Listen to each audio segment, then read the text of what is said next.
हरे कृष्णा। इस वीडियो में हम जानेंगे कि किस प्रकार गर्ग मुनि की आज्ञा से देवकी एवं वसुदेव जी का विवाह होता है और कंस अपनी मृत्यु की आकाशवाणी सुनकर किस प्रकार देवकी को मारने के लिए उद्यत होता है और फिर वसुदेव जी के शर्त पर देवकी को जीवित छोड़ देता है।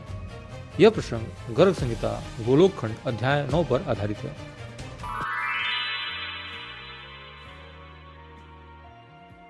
श्री नारद जी ने कहा, एक बार मथुरा नगरी के भव्य राजमहल में महर्षि गर्ग पधारे। वे ज्योतिष शास्त्र के महान ज्ञानी थे और यादवों ने उन्हें अपने कुल पुरोहित के रूप में स्वीकार किया था। मथुरा का राजभवन सोने के दरवाजों से सुसज्जित था, जिनमें हीरे जड़े हुए थे। महल के द्वार पर विशाल हाथी खड़े थे, जिनके सिर पर भौरे मंडराते और मधुर गुंजार करते थे। पूरे महल में सुंदर मंडप बने थे और वहां वीर सैनिक धनुष, तलवार और कवच धारण किए हुए सुरक्षा में तैनात थे।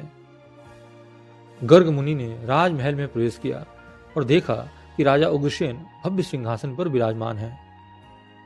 उनके पास अक्रूर, देवक और कंस खड़े थे। जैसे ही राजा उग्रसेन ने मुनि को देखा, वे तुरंत सिंहासन से उठ खड़े हुए और विनम्रता से प्रणाम कर उनका आदर सत्कार किया। गर्ग मुनि ने राजा देवक से कहा, राजन, मैंने बहुत विचार किया और पाया कि वसुदेव जी से उत्तम कोई वर नहीं है। इसलिए आप अपनी पुत्री देवकी का विवाह वसुदेव जी से कर दें।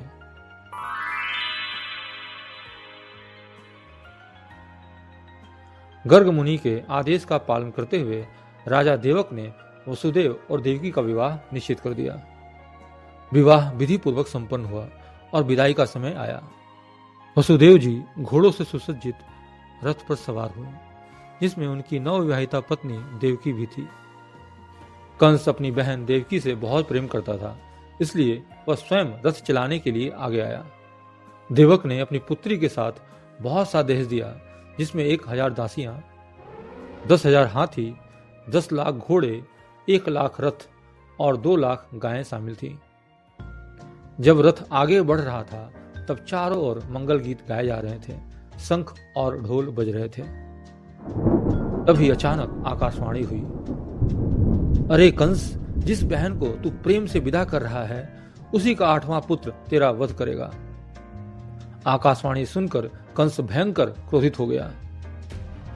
उसने तुरंत तलवार निकाली और अपनी बहन देवकी के केस पकड़कर उसे मारने के लिए तैयार हो गया। पूरे राज दरबार में सन्नाटा छा गया, बाजे बंद हो गए और सभी भयभीत हो गए।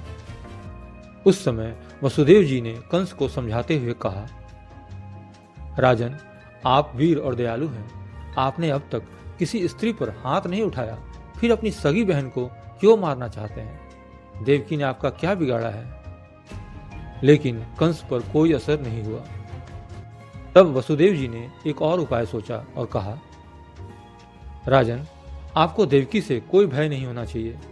आकाशवाणी के अनुसार उसका संतान ही आपका शत्रु होगा, इसलिए मैं वचन देता हूं कि इसकी जो भी संतान होगी उसे आपके हवाले कर दूंगा। वसुदेव जी की बात सुनकर कंस ने उन पर विश्वास कर लिया और देवकी को जीवित छोड़ दिया। वह संतुष्ट होकर अपने महल लौट गया, जबकि वसुदेव जी देवकी के साथ अपने घर चले गए। इस प्रकार श्री गर्ग संहिता के गोलोक खंड में वसुदेव जी के विवाह का वर्णन नामक 9वां अध्याय पूर्ण हुआ। अगले अध्याय 10 में हम कंस के बढ़ते अत्याचार एवं बलराम जी के प्राकट्य पर चर्चा करेंगे। अगर आप श्री कृष्ण की लीलाओं, भक्ति मार्ग और सनातन धर्म के रहस्य को समझना चाहते हैं, तो इस वीडियो को लाइक करें, शेयर करें और चैनल को सब्सक्राइब करना न भूलें। आपका धन्यवाद। हरे कृष्णा।